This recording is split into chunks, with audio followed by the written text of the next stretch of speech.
After spending a week in Java with family and getting a massive surprise, we eventually left for Bali.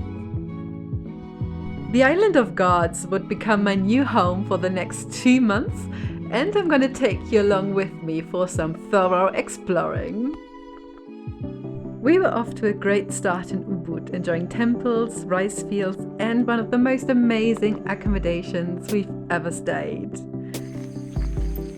I really love about Ubud that on the one hand you have a lot of art and temples, lots of nice cafes, but if you just turn right and after 2 minutes you're in the middle of rice fields and there's no one else besides you apart from maybe 2 farmers on the rice fields. This made it the perfect place to relax for a couple of days before going on our next adventure. Gunung Batur is an active volcano and it's famous for its sunrise hikes. We decided to spend the night there instead to be able to explore the area. Next to Gunung Batur there's Batur Lake, where you can find some really cute restaurants with an amazing view. We also got lucky with the view from our accommodation because it was on a hill right next to Gunung Batur.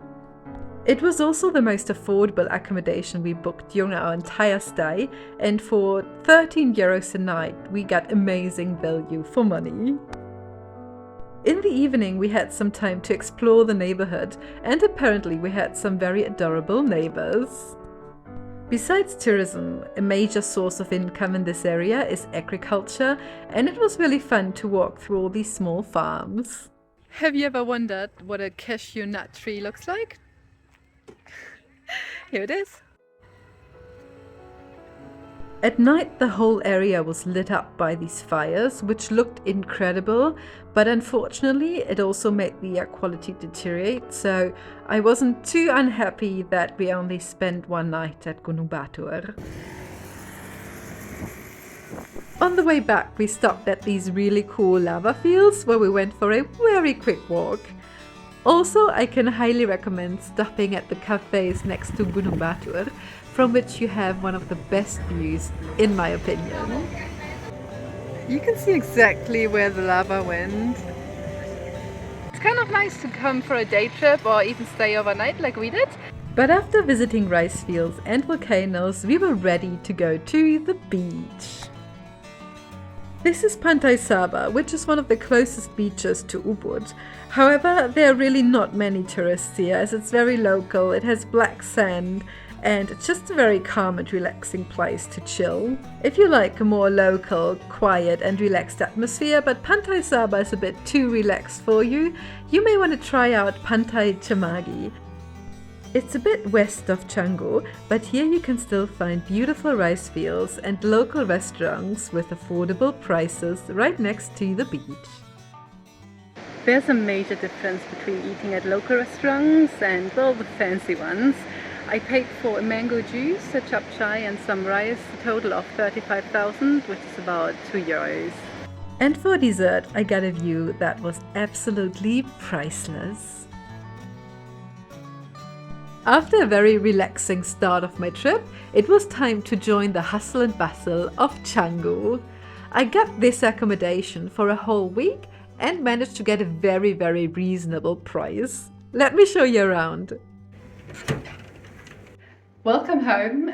This beautiful room with the pool right in front cost me 21 euros per night, which is about 350,000 rupiah.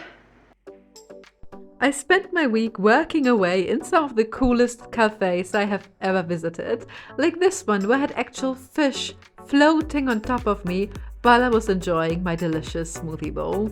Can it get any better? Well, maybe it can, because after spending some time in the Canggu area, I made my way down south. The Bukit Peninsula in the southern part of Bali features some of the nicest beaches you can find on the island. This is where people go to sunbath, relax, swim, surf, and if you're me, eat more smoothie bowls. This smoothie bowl wasn't only delicious, but it was also in one of the nicest settings. Bali is known for its very pretty cafes and hotels, and this one was one of my favorites. For the last week of my stay, I went back to the Lost Creator House in Cemagi. Here I made new friends, spent Christmas, and also tried some Indonesian fruit.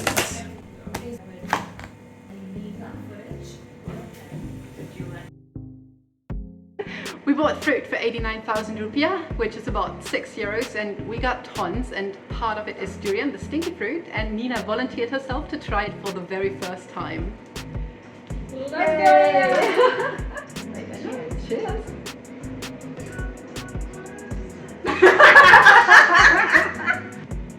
Okay. It's not bad, but I don't like it.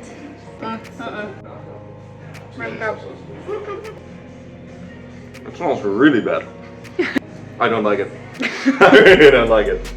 So I had to spend the last week in Bali eating durian by myself and enjoying beautiful sunsets.